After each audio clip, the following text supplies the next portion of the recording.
A graça e a paz do nosso Senhor Jesus neste maravilhoso dia. Irmão, tem uma pergunta para você, convertido aí, que aceitou Jesus como Senhor, Salvador da sua vida. Eu vou te fazer uma pergunta: quantos sermões você já consumiu?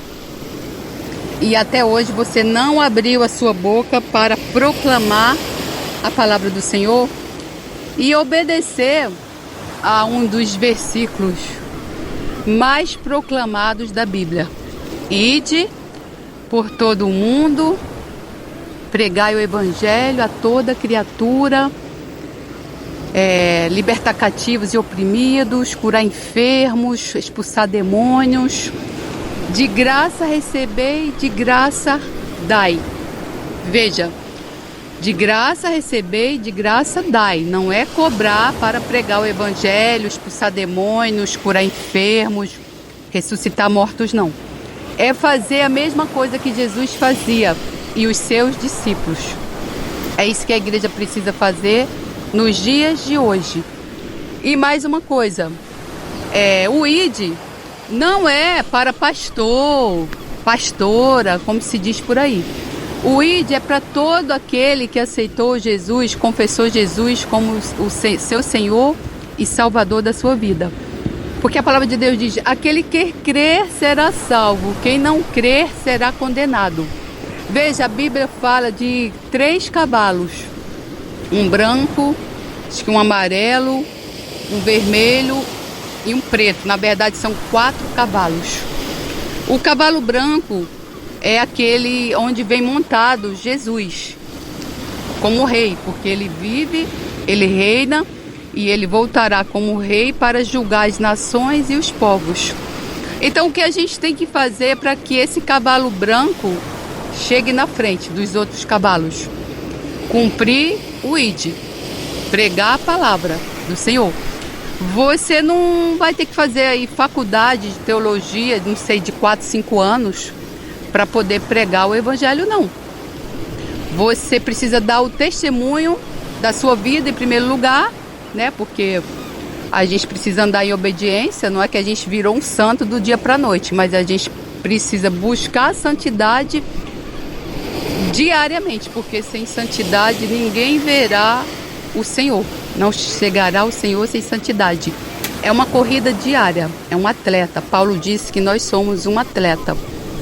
Então veja, quando Jesus passou pelo mar, ele encontrou Pedro, era um pescador. Ele falou: me acompanha e eu vou te fazer pescador de almas. Jesus passou pela coletoria, que era o lugar onde se cobrava impostos. Jesus também chamou outro discípulo. Veja, Jesus não escolheu nenhum santo, nenhum estudioso, nenhum fariseu estudioso da Bíblia, não.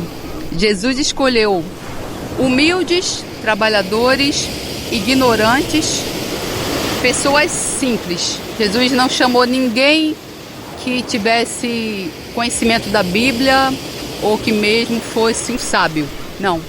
Jesus escolheu as coisas loucas desse mundo, assim diz a sua palavra.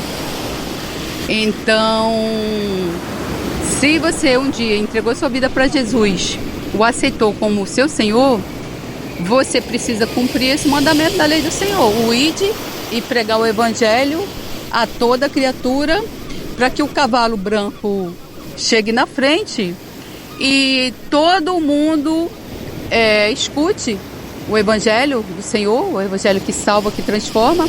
Há nações ainda que não conhecem a palavra de Deus. Então, quando o evangelho do Senhor chegar ao último escolhido, a última pessoa escutar a palavra de Deus, Jesus volta. Então nós precisamos fazer a nossa parte, abrir a nossa boca. Afinal de contas, Deus nos deu a nossa boca. E a gente precisa dar testemunho da palavra de Deus, principalmente, sobretudo, porque muitos irmãos nossos, muitos santos, morreram, padeceram, foram trucidados, cortados, mortos-vivos, queimados, feitas maiores atrocidades em nome de quê? em nome do testemunho do Senhor, da sua palavra e por amor à sua palavra e ao seu testemunho. Enquanto que nós entregamos a nossa vida para Jesus, a nossa vida é transformada, nós somos curados, libertos. Assim aconteceu comigo e a gente vai ficar calado? A gente vai fazer faculdade de teologia para depois poder falar do Senhor e da sua palavra? Não. A letra sem o Espírito, ela mata.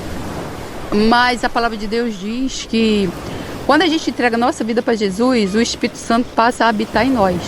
Então, quando a gente abre a nossa boca, a palavra de Deus diz que ela nunca voltará sozinha. Em Isaías diz que a palavra de Deus, ela nunca voltará vazia. Sozinha não, vazia. Então Deus precisa da nossa boca para proclamar sua palavra e cumprir o ID pelo mundo. Porque não somos nós, né, que convencemos da justiça, do juízo e do pecado, mas é o Espírito Santo quem convence. Assim foi comigo um dia. Eu escutei um versículo onde falava que desde o início da fundação do mundo, Deus tinha uma missão para nós. E olha, eu já tinha escutado tantos sermões, tantas pregações, mas naquele dia o Espírito Santo me convenceu que eu não estava aqui à toa, que Deus não tinha me colocado aqui na terra para comer, dormir, fazer as minhas necessidades, depois morrer. E morrer sem Jesus, eu ia para onde? Para o lago de fogo de enxofre. Naquele dia, o Espírito Santo abriu os meus ouvidos, tirou a cegueira dos meus olhos e abriu o meu coração.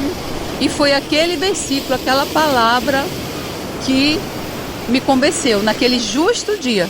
Então, Deus tem o tempo determinado para tudo. Ele só precisa que a gente abra a nossa boca. Portanto, eu te dou um conselho. Abre a tua boca, irmão, porque o mais o Senhor fará. Glórias a Deus. Agora eu vou trabalhar. Louvado seja o nome do nosso Senhor por todos os séculos dos séculos. Amém.